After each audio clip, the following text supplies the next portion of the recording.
ចហើយមែនទេផ្លេចទីហ៊ានដែលបានពាក់លីនៅព្រំដែនហើយមែនទេ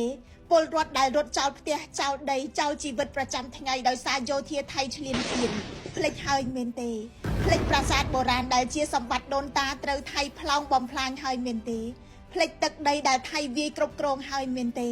ទឹកភ្នែកម្ដាយភរិយាកូននិងគ្រួសារជាច្រើនដែលត្រូវរស់នៅជាមួយការឈឺចាប់ដោយសារតែភាពយងខ្នងរបស់ថៃ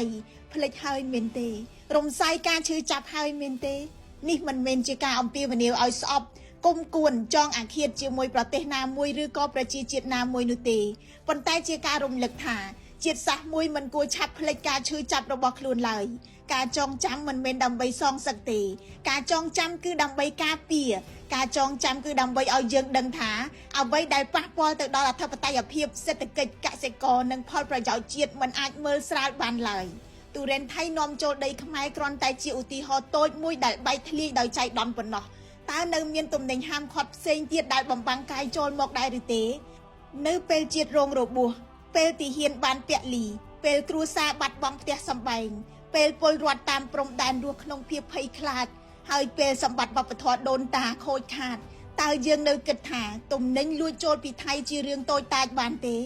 ជាតិមួយមិនត្រឹមតែអាចរបួសដោយគ្រាប់កាំភ្លើងទេជាតិអាចរងរបួសដោយការភ្លេចខ្លួនរងរបួសដោយការមើលស្រាលការឈឺចាប់របស់ខ្លួនឯងរងរបួសដោយការយកប្រាក់ចំណេញមួយអន្លើដាក់លើទឹកភ្នែករបស់គ្រួសារអ្នកពាក់លីនិងលើភាពលំបាករបស់ប្រជាពលរដ្ឋនៅតាមព្រំដែនបើទំនិញដែលត្រូវបានហាមឃាត់នៅតែអាចឆ្លងចូលទីផ្សារខ្មែរវាជាចំណោទអំពីវិន័យព្រំដែនការគោរពច្បាប់ការទទួលខុសត្រូវរបស់អ្នកពាក់ព័ន្ធហើយជាងនេះទៅទៀតវាក៏ជាសំណួរអំពីស្មារតីជាខ្មែរនៅពេលជាតិត្រូវការភាពរួបរួមតើយើងជ្រើសរើសការពារជាតិឬការពារប្រយោជន៍ផ្ទាល់ខ្លួនអាជ្ញាធរពាក់ព័ន្ធសូមផ្ដល់ចម្លើយឲ្យច្បាស់តើទំនិញនោះចូលតាមណាតាមរបៀបណាអ្នកណាពាក់ព័ន្ធតើមានចន្លោះប្រហោងនៅកន្លែងណាទោសទណ្ឌបែបណាចម្លើយទាំងនេះមិនមែនសំខាន់ត្រឹមសំណុំរឿងទុរេនទេ